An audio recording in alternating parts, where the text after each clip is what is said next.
Today we are looking at a very interesting topic. We profess to hate poverty, but in reality, we love it. We profess and claim that poverty is bad, it has been bad for us and whatnot. We say all these things against poverty. But at the heart of hearts, we love poverty. I'm going to give you scenarios that actually prove to say we just love poverty. We embrace poverty. And it is our wish, actually, that poverty should continue. Very unfortunate situation. So we are going to have a discussion on this. Then at the end of it all, we are then going to make a decision to position ourselves, at least at individual level, and contribute in a direction that would wish to see our nation move in. So, why is our country so poor when it is so rich in terms of mineral resource? Why is our continent so rich, yet so poor? It is for a simple reason. We, the people that live in this country, and we, the people that live in this continent, we are the problem. Our reasoning and how we look at things is what causes us to remain poor, and it is what causes us to remain where we remain. So let me break it down. If we are to bring down poverty, we will certainly need a revolution. And it might interest you to note that a revolution is a sudden change in the way people live, in the way people work, in the way people look at things. So if we are to fight poverty and truly conquer poverty, we need a revolution. And it might interest you to note that we've had a number of revolutions. Amongst them is the Industrial Revolution. And this took place between 1740 to about 1860 thereabout.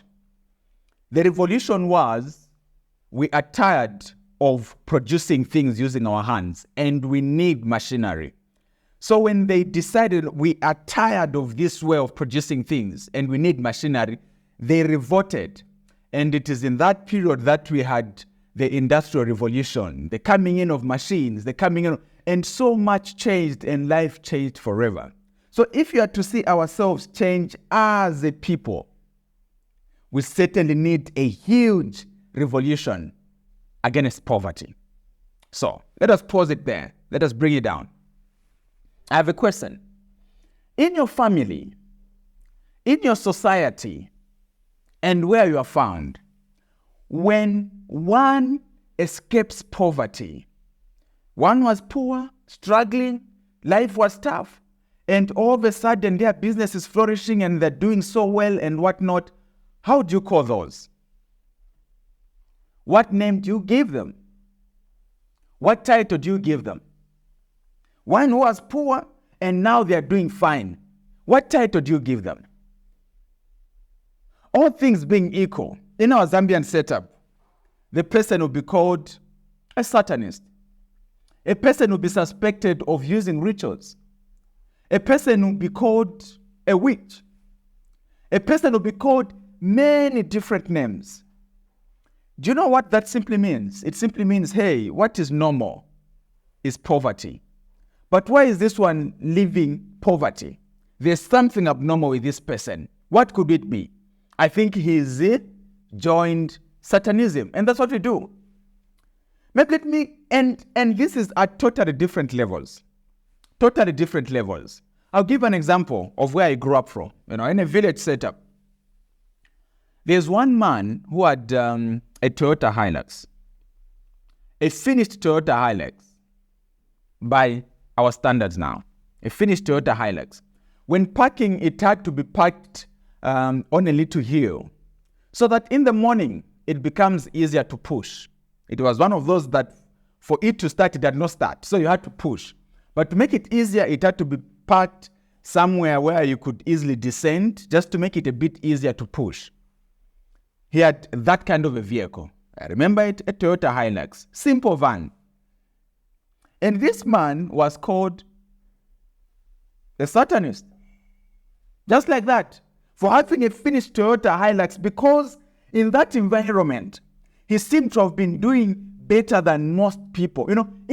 He was poor, but in our poverty, he was a bit better than the other poor people. Then he was called what? A Satanist. No, he's actually, using rituals. And that was the thing.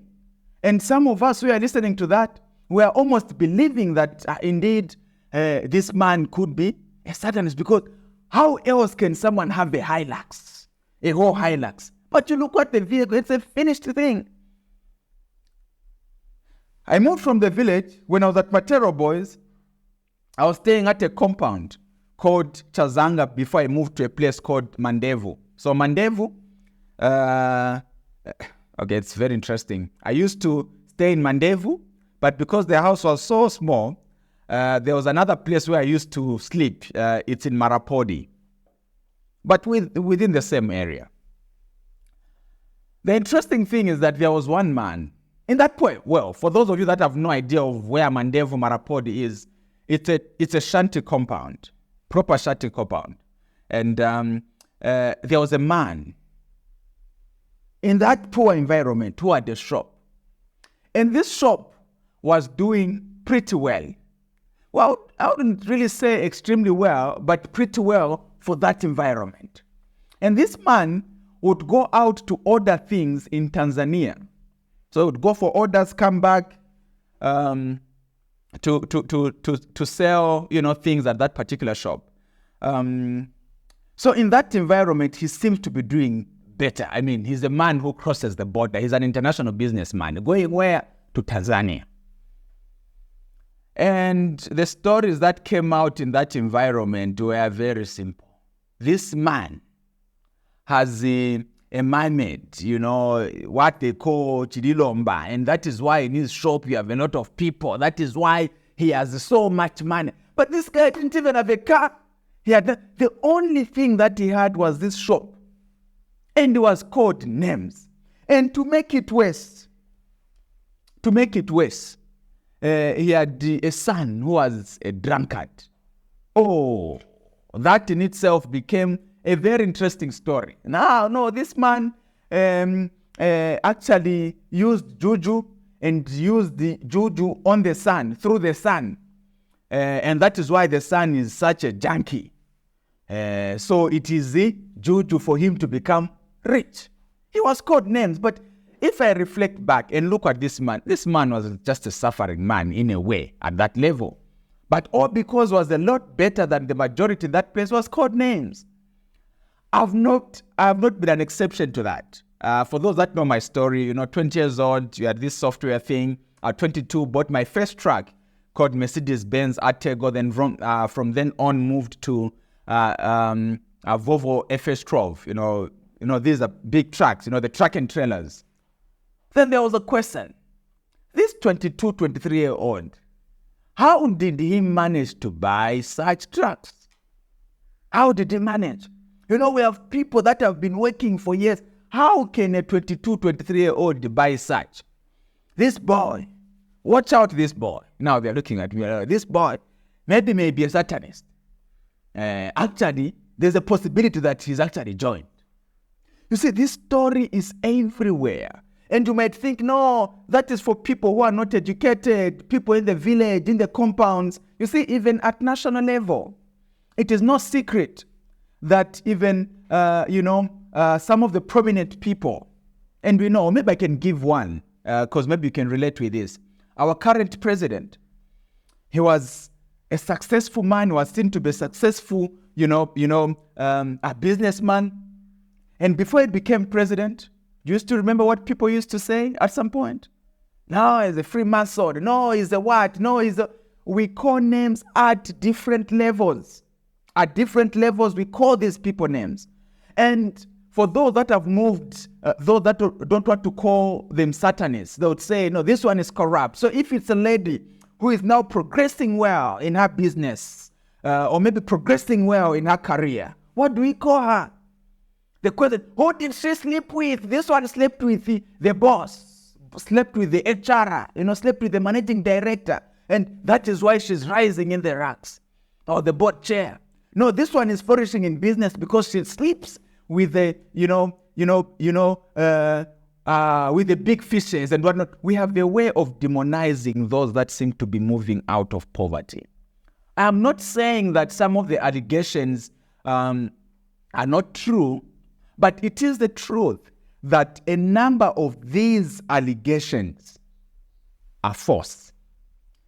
The real reasoning behind it is this. We love poverty, we embrace poverty, we cherish poverty. So anyone who seems to show signs of moving out of poverty, that person is the wrong person. And that person must be demonized. And that is why all of a sudden, in your family, people have been dying from time immemorial. People die. We are made to die as human beings. You are born, the next day, you are dead. But all of a sudden, because you have become rich, the moment any family member dies, people start asking, this one has died. Who could have killed? Do you know where people rush to? The one who is doing fine. The one who is doing fine. And I remember back then, before I actually rose, I think those are some of the things for the village. A person who had a Motoreza. So Motoreza was a Motorola phone, a very nice one. So it was called Motoreza. So this young lady had a Motoreza. Then she had also bought a Samsung slide. You could just slide it this way.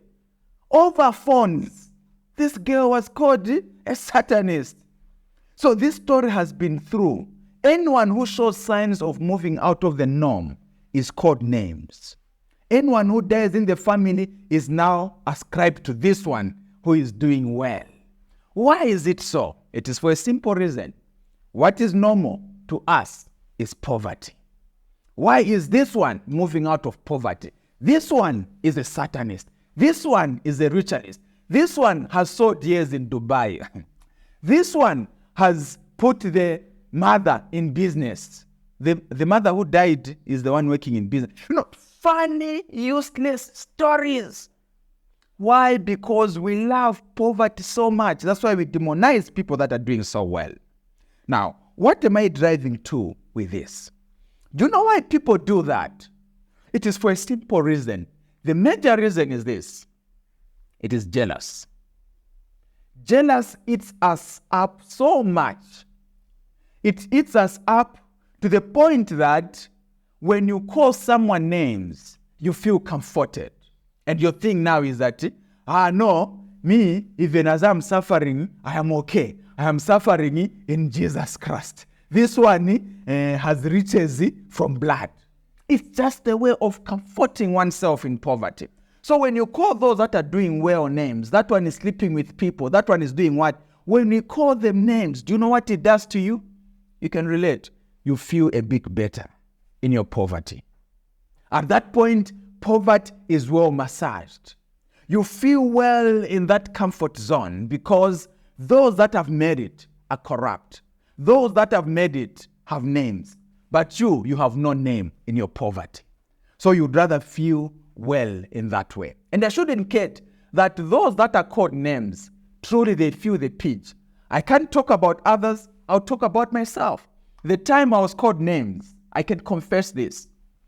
That thing was so painful. Actually, it was so painful to a point that I even contemplated at one time that I better stop working so that I can just become poor and be accepted by my people. It can be so hitting on the person being called names.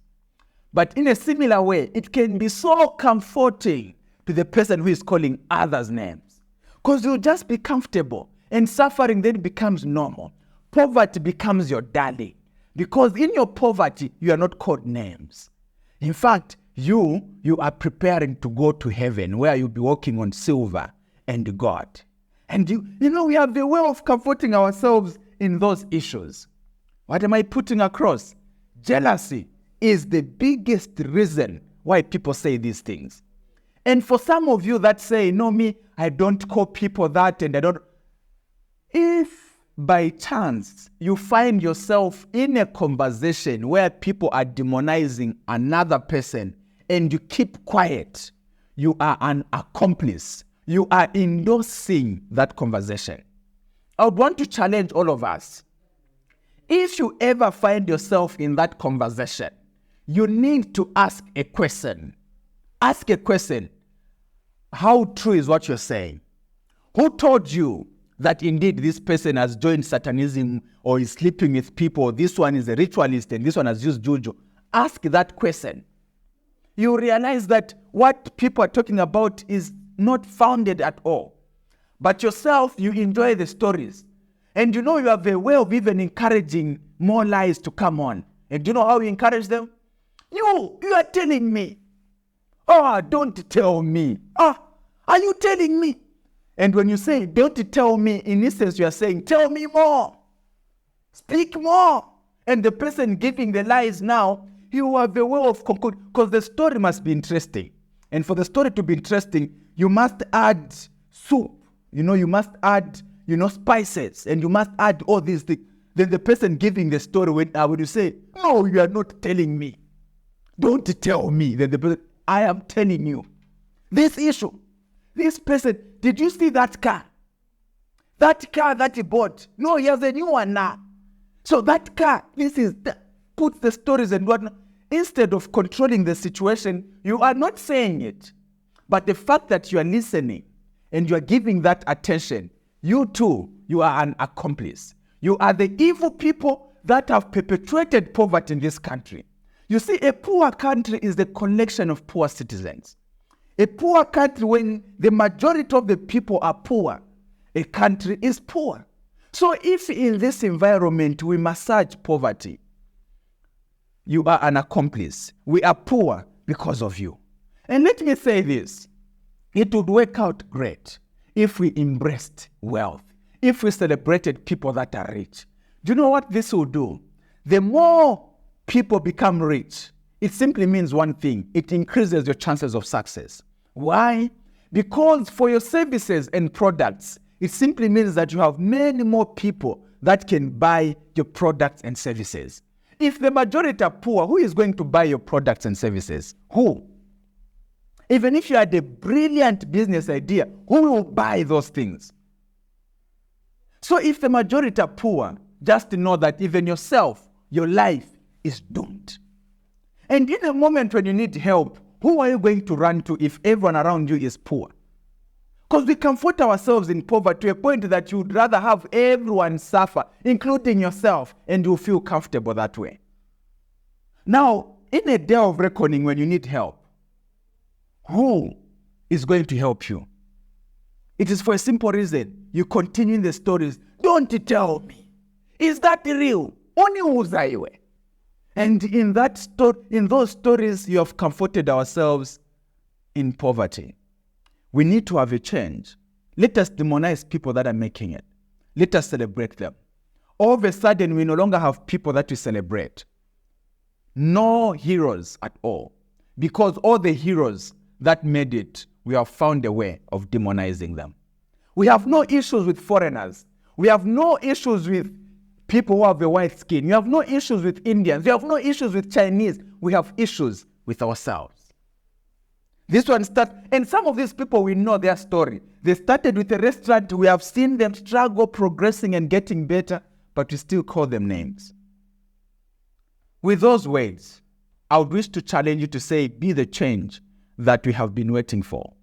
This is the message from the radical entrepreneur, and the future is bright.